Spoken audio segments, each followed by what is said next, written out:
esse tema, ele costuma ser muito controverso, porque parece que a gente vai transformar a escola numa fábrica de coletar dados e fazer um processo muito sistemático de intervenções padronizadas, etc, etc. Mas antes, pelo contrário. Se a gente não prestar atenção em evidências, a gente parece que perde o sentido da intencionalidade do ato educativo. Se a gente não prestar atenção nas evidências, a gente vai acreditar que a Terra é plana. Né? E que a eclipse, de repente, é um sinal de menos no satélite, porque a Terra é plana. As evidências, elas nos dão uma medida do quanto adequado é ou não a nossa intervenção, as nossas inferências. Aí eu pergunto, então, para vocês dois, por favor, tá? Venham os dois aqui. Luciana, como para ti, inicialmente, professora da Universidade Federal do Rio Grande do Sul, né, com tantas pesquisas acontecendo, por que este tema é tão polêmico? Por que, no teu entendimento, ele gera uma certa aversão? Por que é um tema polêmico? Por que gera aversão, Mônica? Eu acho que... porque gera um desacomodar-se. Né? Eu acho que muitas vezes a gente encontra resistências grandes na escola, né? E resistências que não deixam nem esse debate entrar em pauta. Né? Até tem uma passagem do livro do Rete que diz... tem escolas que preferem não debater este tema. Porque no momento que a gente debate este tema, a gente tem que fazer alguma coisa. Né? E o fazer alguma coisa envolve sair da situação de conforto, né? Ir em busca de formas de avaliar, de forma de organizar os dados, de repensar a minha ação, de repensar a minha posição naquela escola, né? Eu não sou mais só quem ensina, eu sou quem ensina e quem aprende. Então, assim, ó, Mônica, eu entendo que é um desacomodar geral, mais do que necessário, mas que na educação, infelizmente, eu acho assim, ó, que ainda são passos lentos e a gente precisa avançar muito para... Pensando assim agora no exemplo do Rafael, né?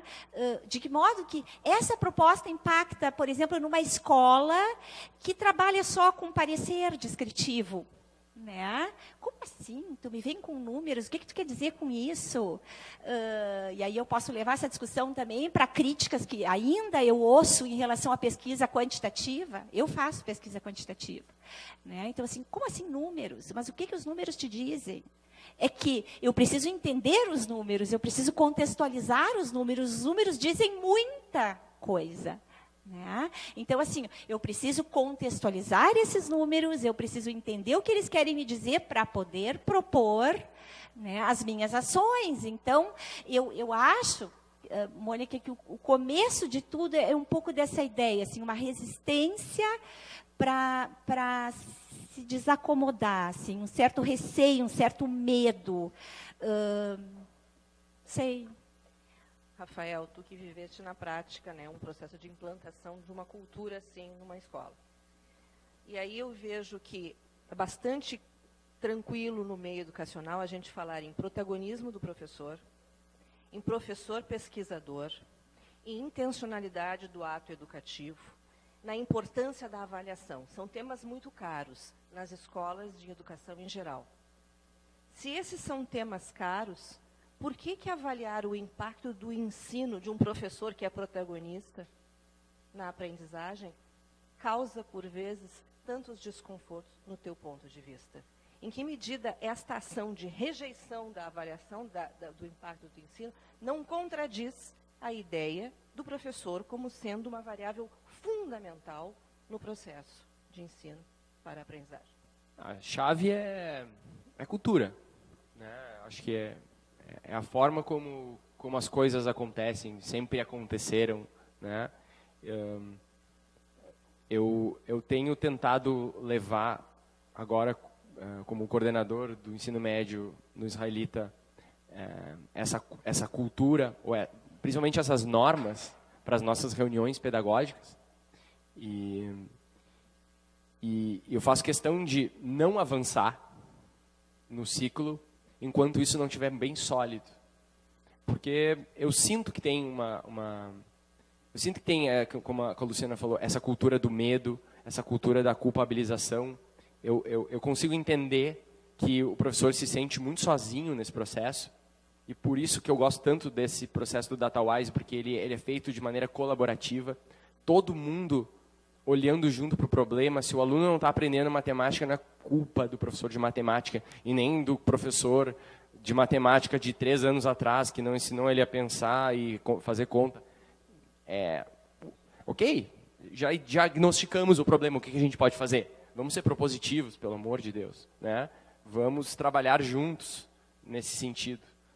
E eu acho que não que isso tenha que ser uma imposição de uma maneira de ser, mas ajuda muito a apontar caminhos de que existem caminhos para a gente poder fazer isso e insistir nesses caminhos, né? Porque mudar a cultura não se muda da noite para o dia, né? Então é muito importante ter uma proposta, confiar nessa proposta e solidificar essa proposta junto com o grupo para mudar a cultura. E aí, mudando a cultura, a gente pode mudar essa concepção de modelo mental.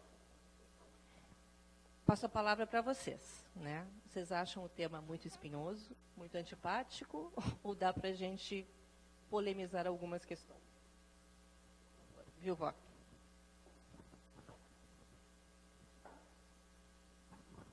Em primeiro lugar, parabéns aí pelo evento e pela forma como vocês explanaram esse tema super complexo. Eu vou colocar um outro ingrediente, né? Eu sou professor da PUC e trabalho com criatividade, com design, também sou engenheiro, né? Infelizmente. E aí eu gostaria de ouvir a opinião de vocês, porque todo o raciocínio e a centralidade está na tenridade, né? Nas escolas, né? Nas crianças. E aí a gente se depara hoje com esse jovem adulto, né? Esse adolescente que chega na universidade aos 25 anos, né? E a gente verifica o estrago, né? Tu falasse ali do primeiro ano o problema e a gente verifica isso no terceiro. A gente está vendo isso no ensino superior, né? E aí a pergunta bem rápida, e talvez, né? Tem como consertar pau que nasce torto?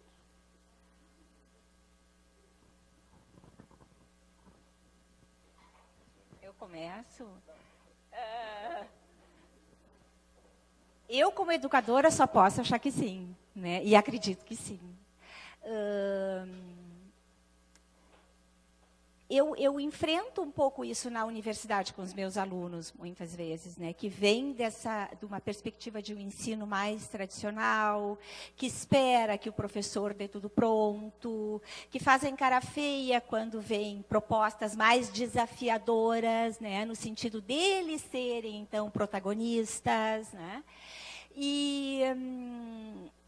Mas assim, eu não vou desistir pela cara feia, né? Eu não vou, porque eu acredito que eles precisam desenvolver algumas habilidades e que, de fato, é fazendo que eles vão aprender, né? Então, eu acho que eu, como educadora, acredito que sim, que a gente precisa, como professor, sempre se sentir desafiado, talvez por este impacto que não tenha sido de primeira mão muito simpático, muito, né? Mas, assim, eu vou atrás, eu tenho que tentar, né? E isso é um lado. E o outro lado, se a gente pensar, não em termos de personalidade, né? Mas, assim, em termos de cérebro mesmo, as neurociências estão nos mostrando que sim, né? Claro que as crianças pequenas têm uma plasticidade muito maior, mas os adultos também têm uma plasticidade. E por isso a gente tem que investir, né, na ideia de ampliar as experiências de aprendizagem. Porque isso deixa marcas, né? Isso deixa marcas no desenvolvimento, né? Isso deixa marcas no nosso cérebro. Então, eu acredito que sim. Mas é um desafio. Eu não sei se talvez eu gostaria de devolver um pouquinho a pergunta no sentido de tem como consertar o pau que nasce torto, mas quem que nasceu torto, né? O sistema, o aluno, a forma de fazer. Qual foi a intenção da pergunta?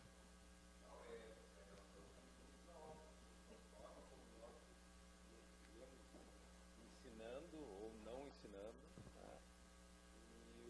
E a consequência que isso está gerando na relação professor e o próprio aluno. E o próprio professor também tem aluno. O sistema que não faz isso. Exatamente, desculpe. A gente tem que examinar um processo que a gente vai esperar uma geração, né? Vamos imaginar que tu consigas e tu estás conseguindo traduzir isso na tua escola. Mas será que o israelita é uma realidade universal, né? Será que o ensino público que nós temos, ou de outros privados, inclusive, estão tendo esse tipo de consciência? E depois a gente nota isso dentro de sala de aula na adolescência tardia, o descompasso entre alunos e outros, a gente até percebe mais ou menos, esse aqui é aluno da, né? A gente nota o efeito que isso provoca e a frustração de ambos os lados. A frustração de alguém que não teve acesso e a frustração daquele que teve acesso que fica trancado, fica freado, né? Então a gente tem que lidar com essas dicotomias, né, nesse processo todo. Claro que a gente, como educador, eu estava fazendo uma provocação de sacanagem mesmo, né? Obviamente, né? Mas a gente tem que acreditar, senão não estaria nesse ofício. Agora, a questão que eu verifico e a gente verifica isso empiricamente, semestre após semestre, é que as relações estão cada vez mais degradadas. O interesse e a desmotivação, na minha avaliação, parece que estão cada vez maiores. Há uma certa apatia, né? Um certo desânimo. O IBGE coloca, inclusive, um certo desalento, né? É um termo que hoje está sendo usado muito, os desalentados, né? É uma massa de gente que está aí nem curiosa por saber, entendeu? E se souber, não vai servir para nada. Então isso é trágico por uma cultura, é trágico por um país como o nosso, né? E a gente vê outras situações em outras regiões, ou em alguns fragmentos privilegiados, onde o sujeito, quando vai chegar nesse ponto, ele diz assim, cara, faz a faculdade lá fora, porque aqui não dá, tu vai conviver com os caras que não... Aí eu queria Entendeu? chegar assim, um pouquinho... Não sei se eu Não, consegui... foi bom que deu mais uma margem para eu responder, né? Acho que assim como falta para a escola também assumir esse protagonismo dentro do processo que ela está dominando, né, que ela trabalha, também falta para as universidades assumir esse compromisso, né, porque é óbvio que quanto mais cedo a gente agir, melhor, mas não importa, a gente pode agir no último ano da formatura, mas se a gente fizer um trabalho que a gente acredita que é certo, tiver convicção nesse trabalho, né, e tentar mostrar caminhos, né, para esses alunos, de alguma maneira, de alguma forma eu acredito, é bem na linha da Luciana, eu acredito que a gente vai mudar o rumo da vida, nem que seja de um, mas que vai fazer essa transformação. Mas é cada vez assumir a responsabilidade pelo processo como um todo. Assim como a escola é fragmentada, a universidade também é muito fragmentada, né? Seja nas suas faculdades, dentro das próprias faculdades, entre seus professores que não dialogam, né? Professores que têm muito mais vontade ou inspiração para fazer as suas próprias pesquisas e dar a sua aulinha, né, do que realmente assumir a responsabilidade por fazer a diferença ali na sala de aula. Então, para isso que serve um evento como esse, né, para a gente se conscientizar de que a gente precisa assumir a responsabilidade, né? Não dá mais para delegar para ninguém.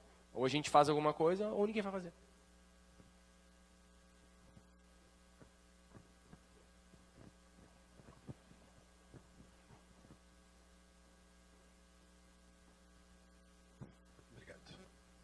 Boa noite, primeiramente. Bem, Eu já trabalhei com o Corman, né? E o Corman sabe o que eu vou fazer agora.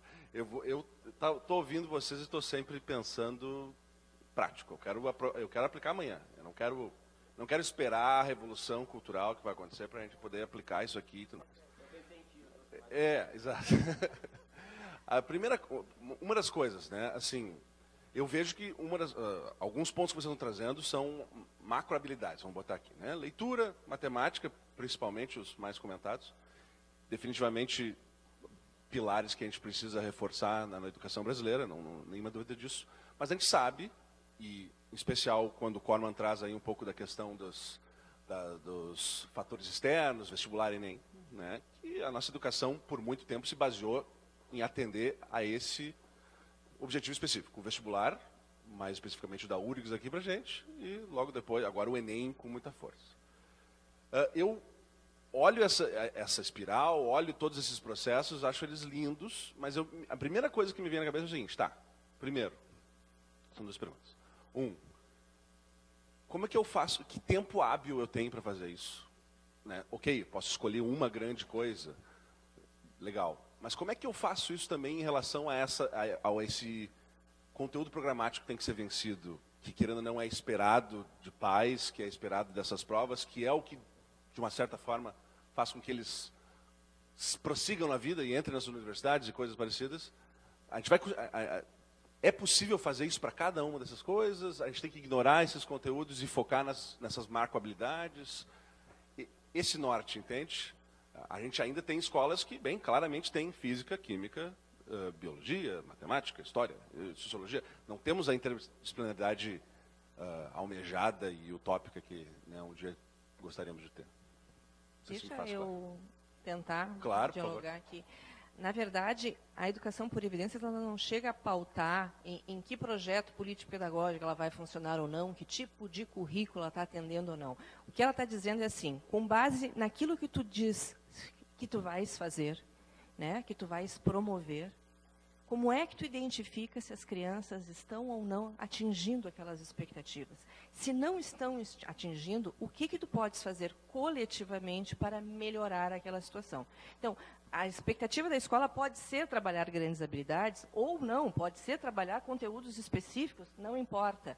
O fato é que precisa haver uma intencionalidade no ato educativo para garantir, ou pelo menos esperar que realmente aquelas coisas todas que parecem ser promessas de valor aconteçam.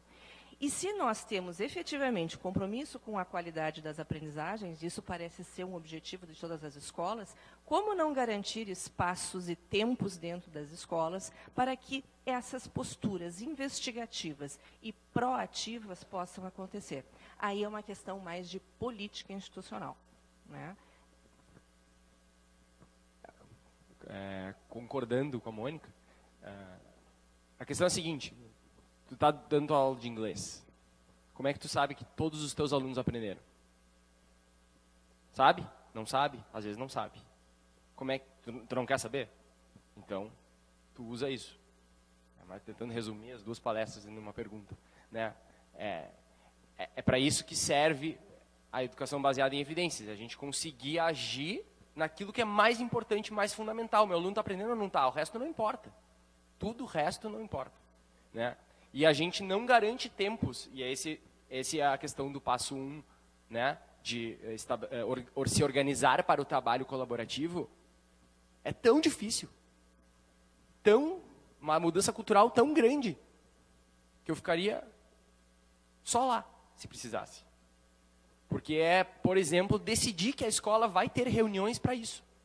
E pagar os professores para sentar e olhar dados. Para ver se os alunos estão aprendendo ou não. Se eu tivesse que investir o dinheiro, eu investia nisso. Porque daí eu conseguia dizer para cada professor o quanto cada um dos seus alunos está aprendendo ou não. Consequentemente, eu tenho certeza que os resultados do Enem vão melhorar. Mas isso é só uma consequência. Porque o que importa é que tu conseguiu ajudar cada um dos alunos a aprender. Faz sentido? Não, e eu só queria complementar assim que essas macro habilidades, elas não precisam estar divididas por disciplinas, né? Elas deveriam estar assim no cerne do currículo, né? O professor podendo dar feedback, recebendo feedback, o professor usando estratégias que efetivamente motivam o aluno, né? Dão protagonismo ao papel do aluno. Então, eu não entendo isso como só posso trabalhar nesta ou naquela disciplina, né? Mas isso deveria ser a base do trabalho de todas as disciplinas, né? É assim que eu entendo. Mas eu acho que a gente precisa avançar também para chegar aqui, né? A gente precisa de desejo, a gente precisa de vontade política, né? Sem dúvida.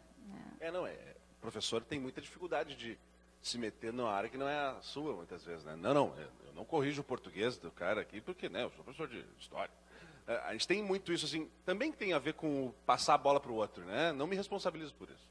Por isso que eu penso, quanto mais fragmentado e a gente ainda vive numa realidade muito fragmentada, fica mais difícil ainda da gente fazer essa liga aí, né, para todo mundo ter essa atitude. Sim, se a gente pensa, por exemplo, em compreensão leitora, meu Deus, a compreensão ela está em todas as disciplinas, né? Então, se o aluno realmente não dá conta da compreensão leitora, não é só na disciplina de português que isso vai aparecer em todas as disciplinas. E quão benéfico seria para ele ser um aluno mais ativo, mais estratégico e sendo desafiado para tanto, não só com a professora de português, né? Mas por todos os professores que entendessem essa estratégia como sendo fundamental para auxiliar aquele aluno. Então, acho que é por aí.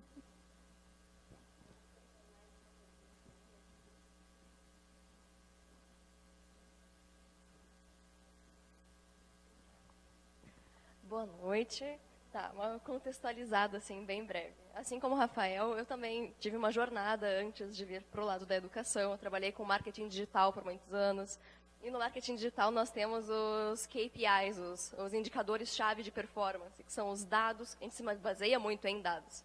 Os dados-chave para entender um negócio, para entender um perfil de cliente. E a gente usa muito demográfico, os dados de pesquisa, navegação, comportamento de compra, mas na educação o desafio é completamente diferente, né?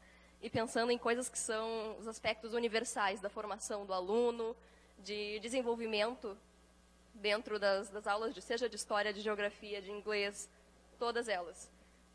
A parte de evidência, no sentido de eu tenho alguns aspectos que são de atitude, de comportamento, que eu preciso avaliar, que são muito importantes na sala de aula, mas que eu ainda tenho a dificuldade, por exemplo, colaboração. Como é que eu posso, não sei, pela experiência de vocês, né, evidenciar ou documentar de alguma forma se um aluno, se eu consigo, né, de fato perceber uma evolução nesse sentido, que ele está conseguindo trabalhar de forma mais colaborativa, ou que ele está conseguindo, sei lá, dentro de tecnologia da informação, se ele está mais independente no uso das tecnologias e outras coisas assim, que é muito desafiador, e talvez na experiência de vocês tenha, né, algum recurso, algumas ideias, algumas sugestões, tanto socioafetivo, quanto, enfim, os comportamentos, a parte de tecnologia.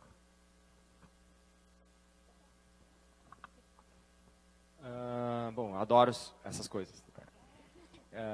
Eu acho que se espera, por exemplo, medir, ou se espera que os alunos melhorem numa determinada área, por exemplo, tecnologias da informação, se eles interagem melhor com a tecnologia da informação, conseguem, enfim, fazer um melhor uso das ferramentas, ou conseguem ter habilidades, né, com isso.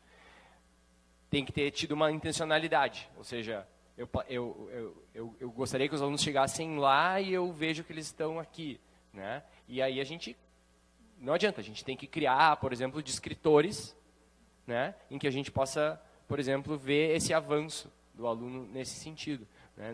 Não existe ainda, não que eu conheça, né, um currículo tão detalhado nesse sentido, especificamente nas habilidades sociais, né, que a gente consiga determinar o quanto o aluno avançou em resolução de problemas complexos ou em trabalho em grupo. A gente cria descritores, né, que a gente espera que o aluno que tenha excelência em trabalho em grupo, ele saiba tenha XYZ habilidades, e a gente provoca isso por meio de tarefas, atividades, né, e aí coleta evidências disso com os materiais de aula, né, com teus planos de ensino, com observações, né, foge um pouco do dado, o que muitas escolas gostam, né? Porque a gente não fica só ali no gráfico de pizza e de barra, né? A gente usa outras evidências para mostrar isso e vale tanto quanto um gráfico de pizza ou de barra. Eu não sei, assim, talvez a minha fala é mais assim no sentido de compreender muito a tua, porque muitas vezes assim a gente faz pesquisas nas escolas, né? Então eu tenho uma pesquisa acontecendo desde 2014, acompanhando alunos com dificuldade e na leitura e na matemática. E a primeira, digamos, encaminhamento para o professor é assim, professores de 2º, 3º e 4º ano, né? Vocês podem encaminhar os alunos que vocês, como professores, avaliadores ali direto, né, que vocês acreditam que não estão acompanhando, né, estão com dificuldade.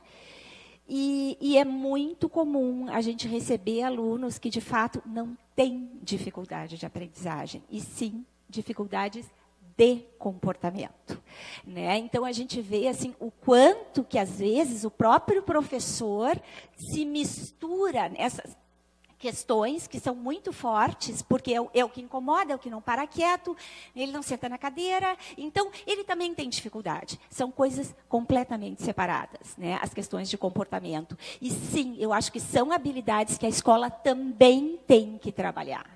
A gente tem que aprender a conviver, né? A gente tem que aprender a cooperar, a ouvir o outro para ser ouvido. E eu vou te dizer que nesse trabalho nosso, nos pequenos grupos, são sempre em escolas estaduais que a gente trabalha, o primeiro ponto a ser trabalhado é esse. Enquanto a gente não se constituir como um grupo e poder cooperar, agora eu falo, agora tu fala, né? Sabe essa coisa, uma mão lava a outra, não é só tu falando, tu está muito agitado. Enquanto isso não acontece, não há a gente não vai avante. Eu não consigo trabalhar outras coisas. Exatamente. Então, assim, essas combinações, essas normas, elas são construídas ali. A gente é um grupo pequeno, mas imagina na sala de aula, né? A professora tem 30, eu ali tenho 5, 6. Então, esse é o começo de conversa, né? Se essas habilidades elas não estão desenvolvidas, a gente não consegue ir adiante. Muito obrigada. Então, eu vou agradecer a Luciana e ao Rafael, né, por nos brindarem com as suas pesquisas, os seus estudos, ao Alexandre, a Denise pela acolhida, e eu entrego a ti a palavra final. Tá? Um grande abraço a todos e uma boa noite. Muito obrigado, Mônica. Muito obrigado, Luciana e Rafael, por estarem aqui compartilhando o conhecimento de vocês em educação, a experiência de vocês, mas especialmente por estarem compartilhando a paixão de vocês pela educação. A gente, no mundo aqui na YouMovement, no mundo da tecnologia, no mundo dos números, né, a gente já está... a gente vive a era da informação, a era dos dados, e sem dúvida nenhuma são os dados que geram as evidências que vão comprovar de fato que o trabalho de educação das nossas crianças, dos nossos adultos, né, estão acontecendo de uma forma extremamente eficiente. Eu gostaria de entregar para vocês uma lembrança. Uma lembrança do grupo A. Deixa eu começar pela Luciana. Muito obrigado. Muito obrigado pela tua inconformidade com a educação, com a necessidade de transformar, a necessidade de evoluir, a necessidade de a gente buscar estar cada vez melhor na entrega do processo educacional. Rafael, muito obrigado. Muito legal de ver a transformação, eu não diria a transformação de carreira, mas cada vez mais a gente acredita muito aqui justamente nesse projeto do dito efeito da mistura de conhecimentos, né? A importância cada vez maior de a gente ter bases de conhecimentos diferentes e trazer de um lado para o outro e conectar e gerar inovação a partir dessa experiência. E, Mônica, antes de entregar essa lembrança para ti, eu queria fazer uma referência ao Fábio do Unificado, que ele citou uma palavra que muito nos inspirou na construção desse projeto. Inclusive, a razão do nome Dito e Feito nós estamos aqui hoje para aprender e aplicar amanhã. Nós estamos aqui hoje para fazer, de fato, a mudança não teórica, mas a mudança prática que a nossa comunidade precisa. Então, eu fico muito contente, te agradeço aí por estar nos ajudando a gerar esse movimento. Obrigado. Agradeço a vocês por estar aqui conosco, pelas perguntas extremamente ricas. Agradeço a todos que nos acompanharam à distância, que estiveram conectados conosco, e nos vemos no próximo.